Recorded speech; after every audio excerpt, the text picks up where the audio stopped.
Hello, it is Ryan, and I was on a flight the other day playing one of my favorite social spin slot games on ChumbaCasino.com. I looked over at the person sitting next to me, and you know what they were doing? They were also playing Chumba Casino. Everybody's loving having fun with it. Chumba Casino is home to hundreds of casino-style games that you can play for free anytime, anywhere. So sign up now at ChumbaCasino.com to claim your free welcome bonus. That's ChumbaCasino.com and live the Chumba life. Sponsored by Chumba Casino. No purchase necessary. VGW Group. Void where prohibited by law. 18 plus. Terms and conditions apply.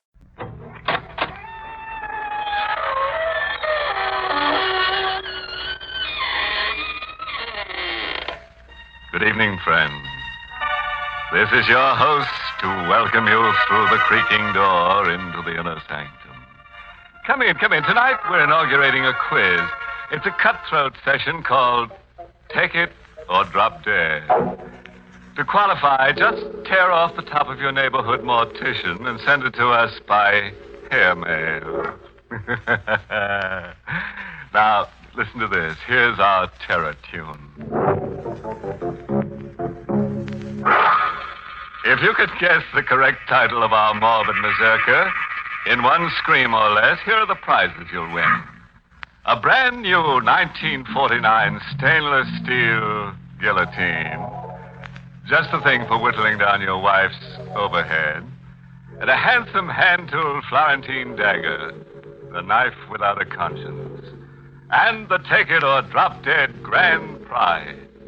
A free, all-expense murder trial in a court of your own choosing.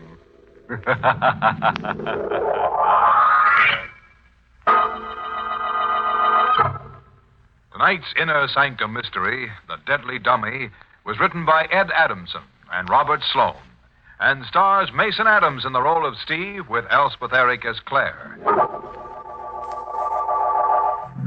Well, let's get to tonight's shivering shindig. Oh, by the way, let me warn you, all references to ghosts, living or dead, is anything but coincidental. Ready? All right. This is what happened to a guy named Steve Pearson. Why do you keep asking me the questions? Why don't you ask Marlowe? Ask him, Inspector. He'll tell you everything. I told you before, Pearson. Marlowe isn't here. He is. He's in this room, sitting right there in that chair. That's just a ventriloquist dummy in the chair. You told me yourself Marlowe is dead. You don't understand. That dummy is Marlowe. I can prove it to you. That dummy is alive, real. All right. So he's alive. You think I'm crazy? Go ahead, Pearson. Let's hear the story, all of it, from the beginning. It began when I went to work as Marlowe's assistant. He was billed as the Great Marlowe. The Great Marlowe.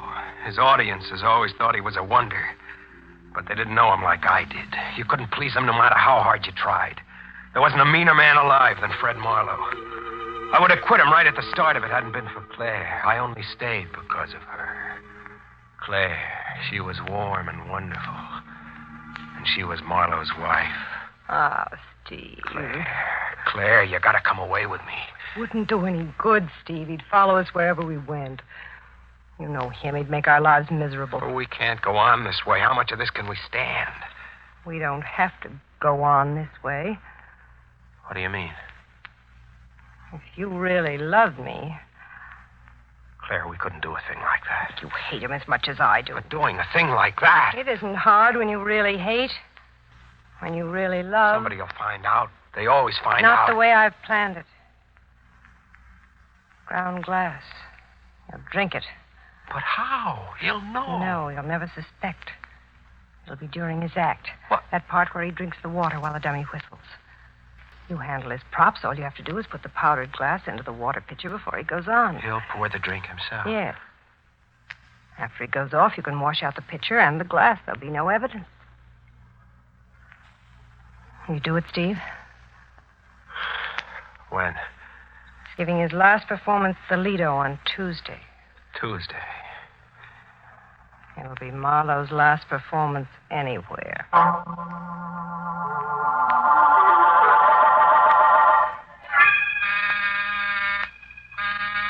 I'm on next.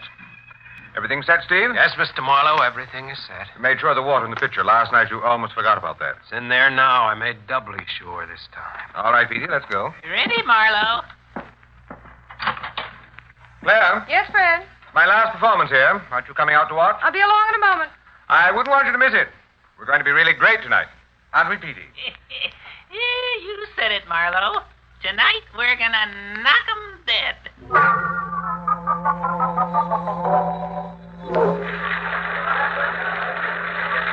Claire and I stood in the wings while Marlowe went through his act.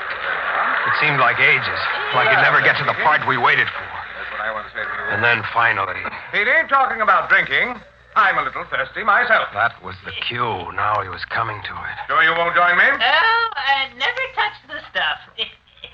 You go right ahead, Marlowe. I'll entertain the folks with a number while you dampen your tonsils. Okay, Petey. Take over. The water in the glass slowly emptied. A silent scream shook in my throat. Suddenly, I didn't want him to die. Hating a man wasn't enough reason for killing him. I wanted to stop him. The scream in my throat begged for release. And then I felt Claire's hand grip mine. I turned to her. Her smile smothered the cry within me. Her hand tightened and pulled, and we walked away from the stage.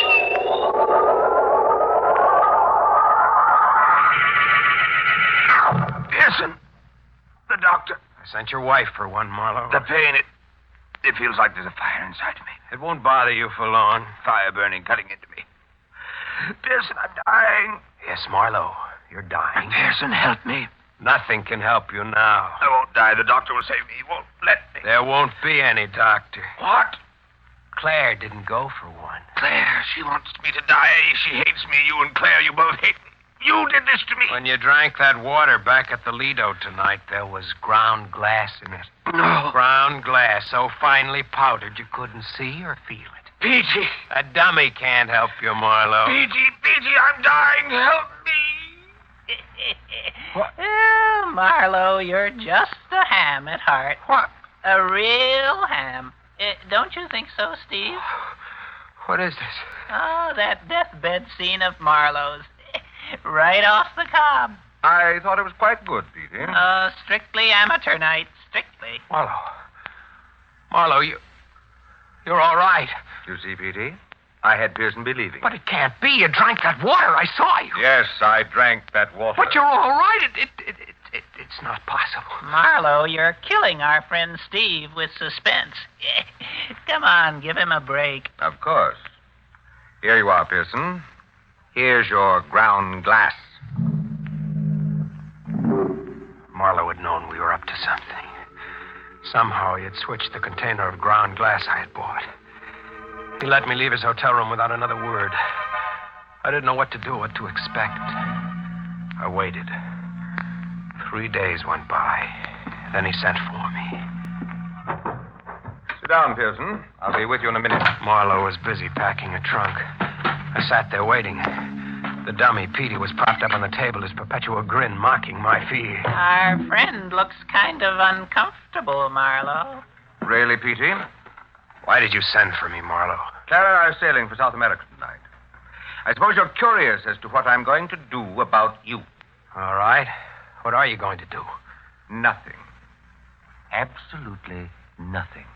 I just wanted to tell you about Claire, Steve. She's poison. Petey never did like Claire. Marlowe's a sucker for that dame. I guess she never told you that she tried to have Marlowe knocked off before. There was another guy had the job before you. Claire fed him the same line. He's lying, Marlowe. Why don't you ask her? She'll be back soon. Claire wants Marlowe's money, but not Marlowe. She was just using you. Shut up. She'd give you the go-by so fast. Shut up, I said. You're out of her class. She wouldn't want you in a minute. This will shut you up. I'll break you into a million pieces. You're a fool, Pearson. You forget there are other Peteys. After all, they're only me. Remember? So you see, the only sure way to shut them up is to stop me. Marlowe taunted me with a sickening laughter. I couldn't stand it. I had to stop him some way. I felt along the table behind me. My hand came across the heavy glass ashtray. I gripped it tightly, then brought it up from behind. slumped to the floor. The grin was still on his face. I bent down over him. He was breathing. I hit him again. Marlowe was dead. You shouldn't have done that, Steve. It was the dummy talking. I heard him. He lay on the floor. I had crushed him into 100 pieces. But they were his words, his voice. You can't get away with murder. You'll see, Steve.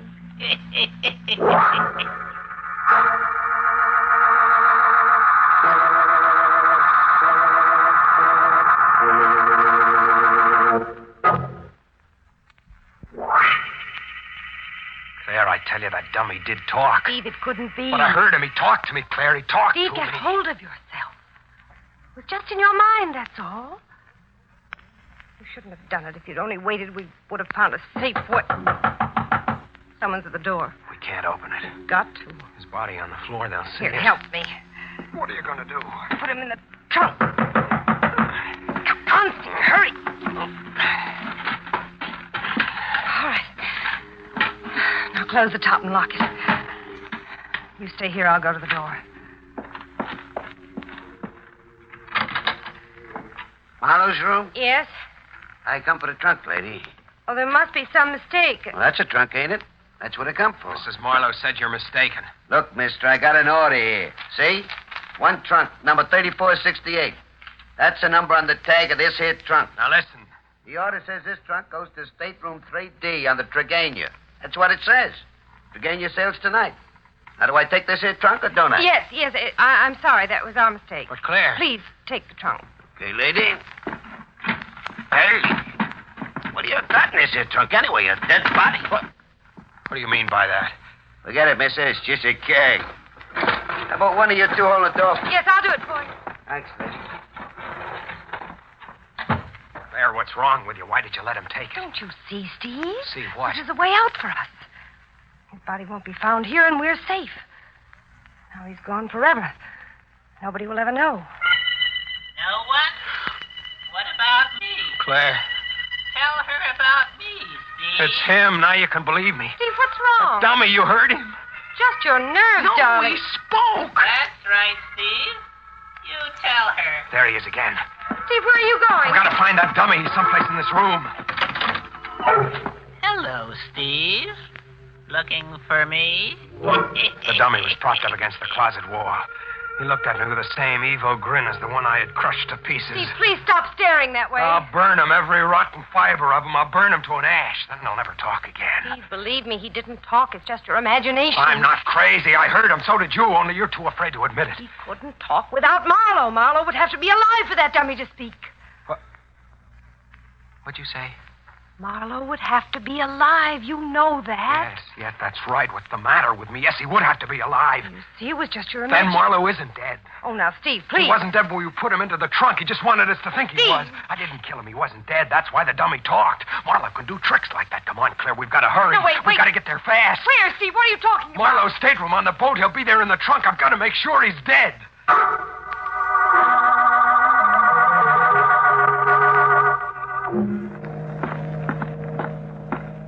It's on this deck, Claire. 3D, there it is. There's the trunk in the corner over there. Give me the key. Oh, Steve, we shouldn't have come I here. said give me the key. Don't, Steve, please don't open it. He is dead in there. I know. Give it Yeah. to me. I grabbed a purse and took out the key. I unlocked the trunk. I pulled up the lid. Marlowe was in there, motionless. When I touched him, he was cold. Marlowe was dead, all right. But there was something else in the trunk with him, at his feet. And the same grin was on his wooden face. Hello, Steve. I knew you'd come. I was waiting for you.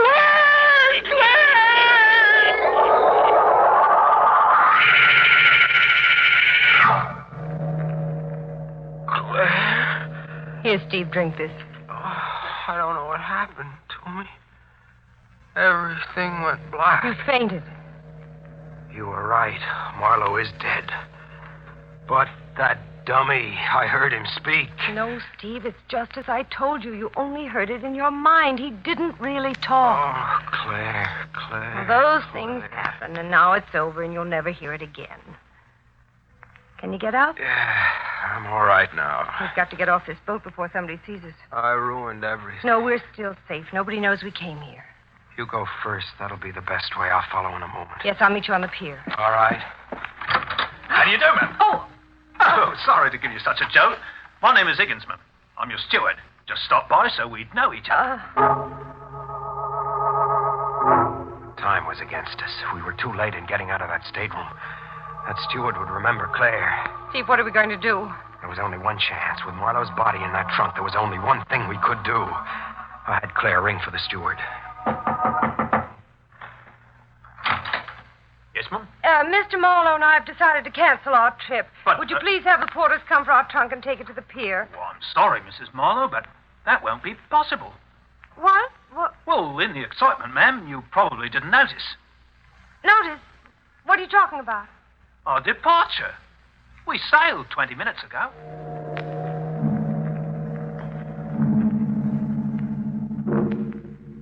We had walked into a trap of our own making.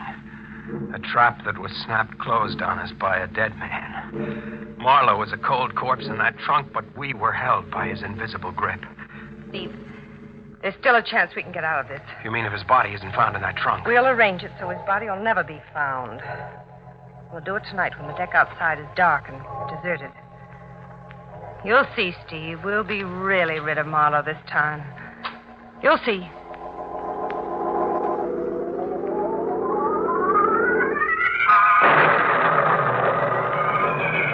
We got our first break.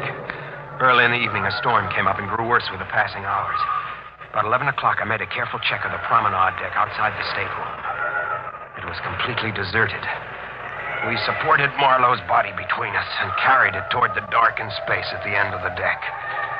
In the morning, I'll report my husband is missing. They'll ask a lot of questions. I'll have all the answers, just the way we planned them. I'll tell him how he often gets up at night to go for a walk. And the dizzy spells. Yes.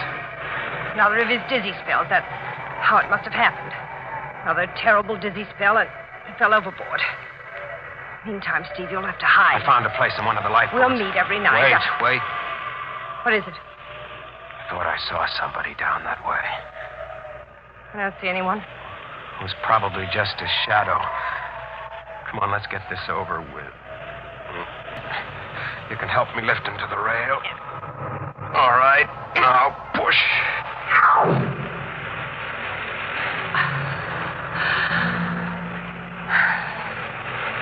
It's gone, Steve. Yes, Claire, that's the end of Marlowe. Now we can live, really live. Will you kiss me, Steve? Will I kiss you? Come here. Oh, Steve. Oh. I beg your pardon. I'm sorry to interrupt. I'm looking for someone. I thought he might be with you. There was no one with us. No, we're alone. I see. I thought I saw 3 people walk over here. No. It's so dark, I must have been mistaken. Yes, it is dark. The man I'm looking for is Mr. Marlowe. What? Do you happen to know him? My name is Marlowe. Then you're the gentleman I'm looking for. My name is Ralph Kramer, Mr. Marlowe. Kramer. Are you all right, Mr. Marlowe? Yes, I'm fine. Why? I just wanted to be sure. By the way, I received your letter. Letter? Don't you remember? No, not exactly. Oh, I can understand. You're a busy man, Mr. Marlowe. Well, just to refresh your memory, I'm in charge of entertainment here on the boat. I found out last week that you had booked passage. So I wrote to you asking you to consent to be one of the features in our theatrical tomorrow night. And I replied? You were very kind, Mr. Marlowe. You said yes. I just stopped by to thank you and to say that we're all looking forward to your performance tomorrow evening.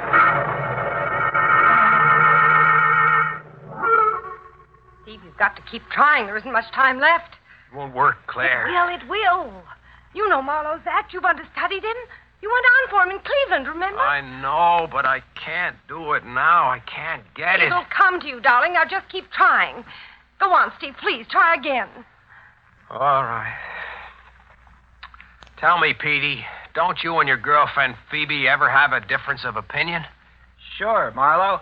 But I wouldn't dare tell her about it. Oh, you see, Claire, it's no good. Hey, you're doing fine. Don't tell me. I know it's rotten. Tell him I'm not going on. Steve, it means our lives. You've got to go through with this.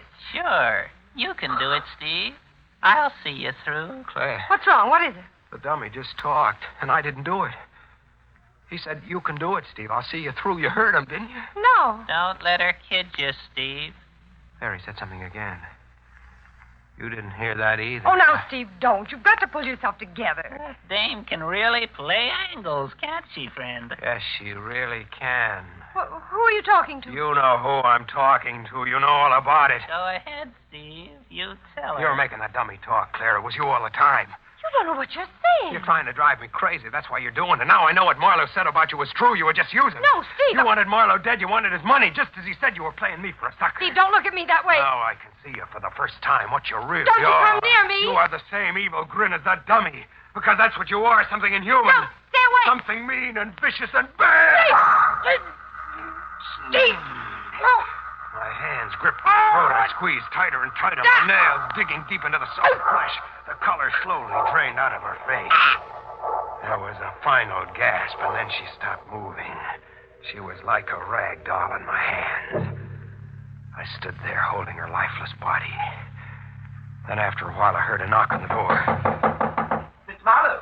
Mr. Marlowe, it's Ralph Kramer. Mr. Kramer? What is it? The show started. You're on in 5 minutes. All right, Kramer. I'll be there.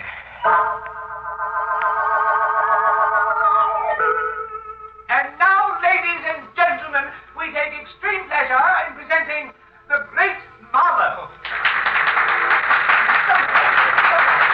I sat there with a dummy on my knee and looked out into the sea of faces. All the men had the same face. It was Marlowe's. The women were Claire. I tried not to look at them.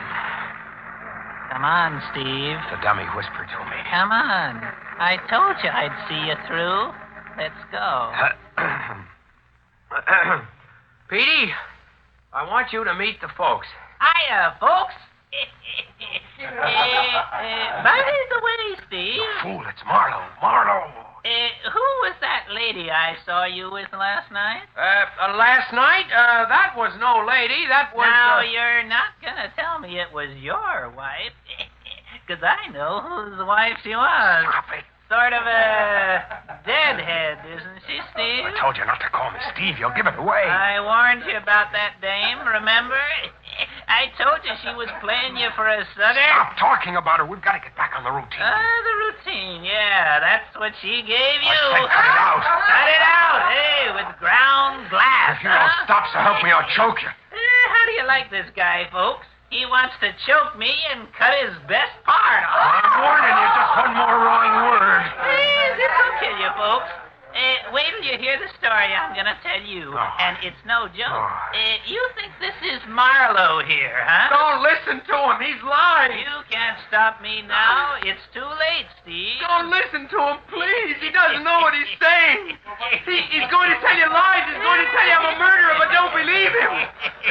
Make him stop laughing. Get him out of here. Somebody make him stop, please.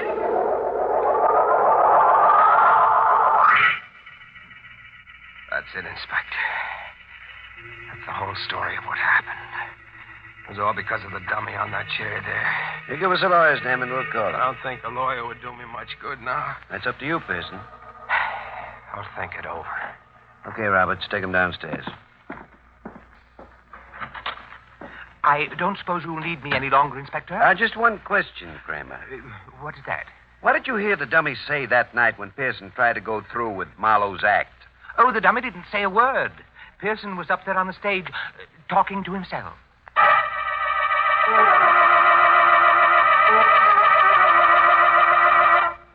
Well, that closes tonight's cadaverous chapter. Poor Steve Pearson, he just couldn't help double-talking himself into a knot, the kind the hangman ties. Now he's in a grave condition. But it's his own fault, you know. His dummy done told him. You know, the real reason he killed Claire is because he figured 2 deadheads are better than 1. Well, anyway, all's well that ends dreary. Yes, as we say here in the inner sanctum, the end always justifies the screams.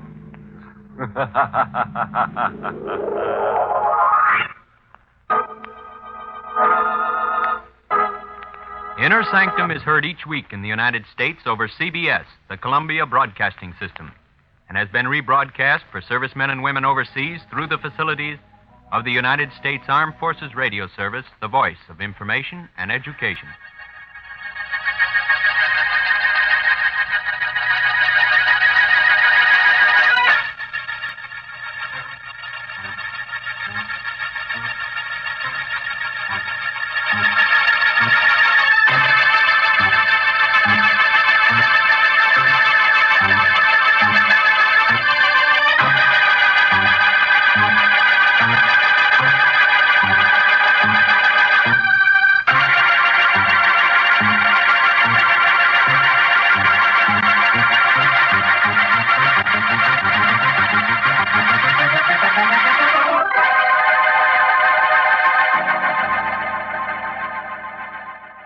ET is Ryan Seacrest here. People always say it's good to unwind, but that's easier said than done. The exception, Chumba Casino. They actually make it easier done than said, or at least the same. Chumba Casino is an online social casino with hundreds of casino-style games like slots and blackjack. Play for fun. Play for free for your chance to redeem some serious prizes. Sign up now and collect your free welcome bonus at ChumbaCasino.com. Sponsored by Chumba Casino. No purchase necessary. VGW Group. Void where prohibited by law. 18 plus terms and conditions apply.